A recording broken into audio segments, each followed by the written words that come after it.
এর মধ্যে এই মডেলটা অন্যতম, যা কিনা একটা রিমোট আছে, 3টি ব্যাটারি আছে, চার্জিং হাব আছে এবং ড্রোনটা আছে। এই মডেলটা কেন বেশি জনপ্রিয় সেটা আমরা একটু শেয়ার করি।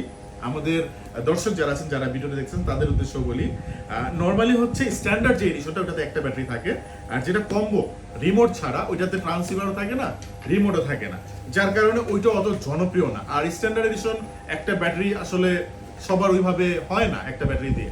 আর আরেকটা হচ্ছে মোশন কম্বো। তো মোশন কম্বোটা আসলে এটা একটু মানে যারা একটু স্পোর্টস ভালোবাসে, মানে ড্রোনের মায়া নাই, ধামধুম নেইবে আর উড়াবে আর ভাঙবে, তাদের জন্য। আবার অনেক আছে এক্সপার্ট, অনেক এক্সপার্ট, সবাই যে ভাঙবে তা না। তো ওভারঅল সব মিলিয়ে ওইটা তাদের জন্য। বাট 90% যারাই নিউ টু নিচ্ছে, তারা নিউ টু এই প্যাকেজটা নিচ্ছে, যেটা মূলত বলা হচ্ছে DJI new two fly more combo with RC-M3 remote দিয়ে। এইটা বর্তমানে এর প্রাইস কত, প্রাইসটা সবার শেষে বলবো। তবে এর বক্স কন্টেন্টে কি কি আছে এবং এটা কারা কারা ফ্লাই করতে পারবে সেই বিষয়ে একটু আলোচনা করব। যেহেতু নিহান আব্দুল্লাহ, সে কি এটা ফ্লাই করতে পারবে কিনা সেটা আগে আলাপ আলোচনা করে নিই। অনেকেই তো একটা খেলনার জন্য আপনার বাবুকে একটা ড্রোন কিনে দেন, আমাদের কাছেও আছে, এই যে খেলনার ড্রোন আছে 5-10 হাজার টাকা, 15 হাজার টাকা। বাট এটাতে প্রবলেম কি হয়, এই ড্রোনগুলো হারিয়ে যায়। আপনার বাবু প্রথম দিন নিচ্ছেন, দ্বিতীয় দিনই হারিয়ে ফেলে, আপনার 10 হাজার টাকা উঠে চলে যাবে।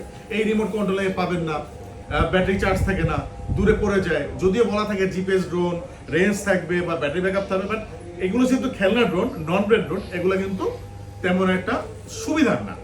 তো অনেকে যারা আছেন মানে নিজের বাবুকে একটা মানে দিতে চান, যে সেও মাঝে মধ্যে বিনোদন তো প্রয়োজন আছে, যে একটু সেফও থাকুক, ড্রোনটা না হারিয়ে যাক, ড্রোনটা অন্তত থাকুক, আবার এটা বড়রাও চালাতে পারবে, মাঝে মধ্যে চাইলে বাসায় যে এটা একটা ভিডিও কন্টেন্টও কিন্তু বানাতে পারে।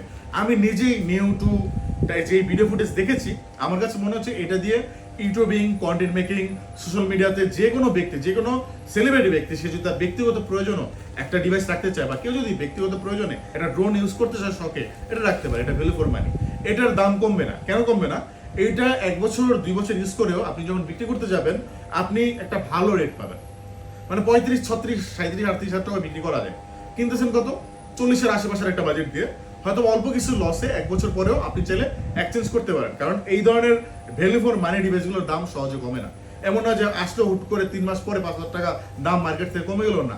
এই টাইপের মডেলে আমরা দেখতেছি যে ডিজে অ্যাকচুয়ালি অনেক কম প্রফিট করে, অনেক কস্ট কাটিং করে দেন হচ্ছে এই মডেলগুলো মার্কেটে আনে। আর এখানে কাস্টমারের লাভবান হয় এগুলো নেওয়ার পরে, যেহেতু এটার প্রোটেকশন পাচ্ছে, প্রপেলার গার্ড আছে, পাখাগুলো খুব সেফ থাকে, চারিদিকে সেন্সর আছে। তো ওভারঅল সবচেয়ে মিলিয়ে এটা একটা সেফ ডিভাইস বাচ্চাদের জন্য এবং বড়দের জন্য। সেফ ডিভাইস, ভালো ভিডিও ফুটেজ পাওয়া যাচ্ছে, এটা একটা ভালো দিক। এবং 3টা ব্যাটারি থাকাতে ব্যাটারি ব্যাকআপ নিয়েও কোনো চিন্তা নেই। আর রেঞ্জ তো পাবেন, ট্রান্সিভার আছে, রিমোট আছে তার জন্য। তো নিহাল আব্দুল্লাহকে অসংখ্য ধন্যবাদ, সে আমাদের সব ভিজিট করেছে ড্রোন প্যারাডাইস যমুনা ফিউচার পার্কে। আজকে আমরা তাকে এটা সেট আপ করে দিব। আপনাদেরকে ধন্যবাদ যারা আমাদেরকে এত সাপোর্ট করতেছেন এবং প্রোডাক্ট অর্ডার করতেছেন। এমনিতেই মার্কেটে স্ট্রাইক চলতেছে মোবাইল ব্যবসায়ীদের, তারপর অনেকেই কুরিয়ারে আমাদের কাছে কিন্তু রেগুলার প্রোডাক্ট নিচ্ছেন। তো ধন্যবাদ সকলকে, ভালো থাকবেন, খোদা হাফেজ, আসসালামু আলাইকুম।